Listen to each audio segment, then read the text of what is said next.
రొల్ల మండల కేంద్రంలోని శ్రీ లక్ష్మీ విద్యా నికేతన్ ఇంగ్లీష్ మీడియం పాఠశాల ఆవరణంలో నేడు 77వ గణతంత్ర దినోత్సవ వేడుకలు ఘనంగా జరిగాయి. ఉదయం విద్యార్థులు దేశభక్తి గీతాలు పాడుతూ రొల్ల ప్రధాన వీధుల్లో ప్రభాత భేరి నిర్వహించారు. తర్వాత పాఠశాల ఆవరణంలో పాఠశాల ప్రధానోపాధ్యాయుడు శ్రీధర్ గారు జాతీయ పతాకాన్ని ఆవిష్కరించారు. తర్వాత సభనుద్దేశించి ప్రధానోపాధ్యాయులు శ్రీధర్ మరియు ఉపాధ్యాయులు, విద్యార్థులు ప్రసంగించారు.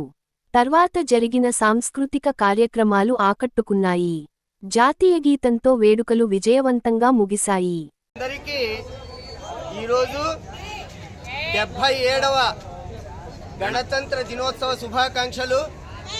కొన్ని వందల సంవత్సరాల క్రితము బ్రిటిష్ వారి పరిపాలనలో నలిగిపోయినటువంటి మన భారతదేశానికి అనేక మంది దేశభక్తులు, దేశ నాయకుల యొక్క సర్వస్వము ధారపోయడం వల్ల 1947 ఆగస్టులో స్వాతంత్రము సంపాదించుకుంది మన దేశము. కానీ ఆ రోజు కేవలము నామమాత్రపు స్వాతంత్రాన్ని మాత్రమే మన దేశం పొందింది. తరువాత 1950 జనవరి 26 వరకు కూడా ఒక రాజ్యాంగాన్ని ఏర్పాటు చేసుకొని స్వతంత్రమైనటువంటి మన భారతదేశాన్ని చక్కగా ఒక కుటుంబంలాగా పోషించుకోవాలి అంటే ఏ విధమైనటువంటి రూపురేఖలు, నియమాలు, పద్ధతులు అనుసరించాలి అని రాసినటువంటి ఒక రూపమే రాజ్యాంగం. ఇందుకు గాను అనేక మంది మేధావులు, అనేక మంది కవుల యొక్క కృషి ఫలితంగా గౌరవనీయులు డాక్టర్ బిఆర్ అంబేద్కర్ గారి అధ్యక్షతన రాజ్యాంగం అనేటువంటిది ఏర్పరచుకున్నాము.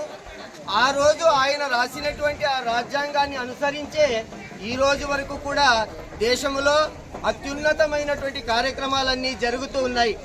పరిస్థితులకు అనుగుణంగా పార్లమెంటులో కొన్ని పద్ధతులను మార్చుకునేటువంటి వెసులుబాటు కూడా ఆ రోజు రాజ్యాంగంలో రాసినారు.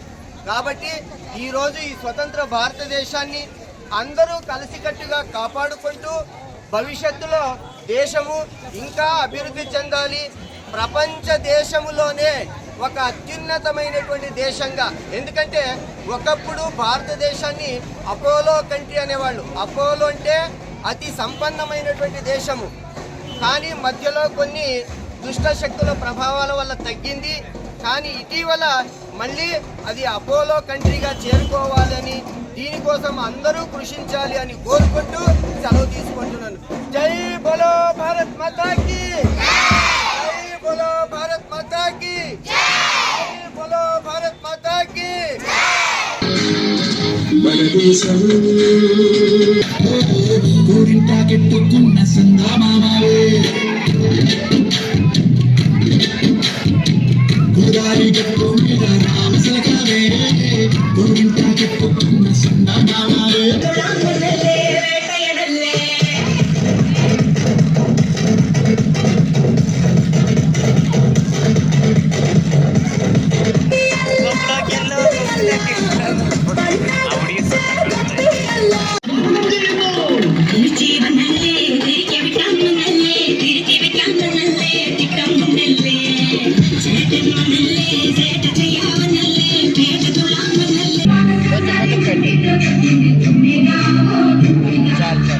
ఇంకా ఎన్నికలు పెట్టరు కనిపిస్తుంది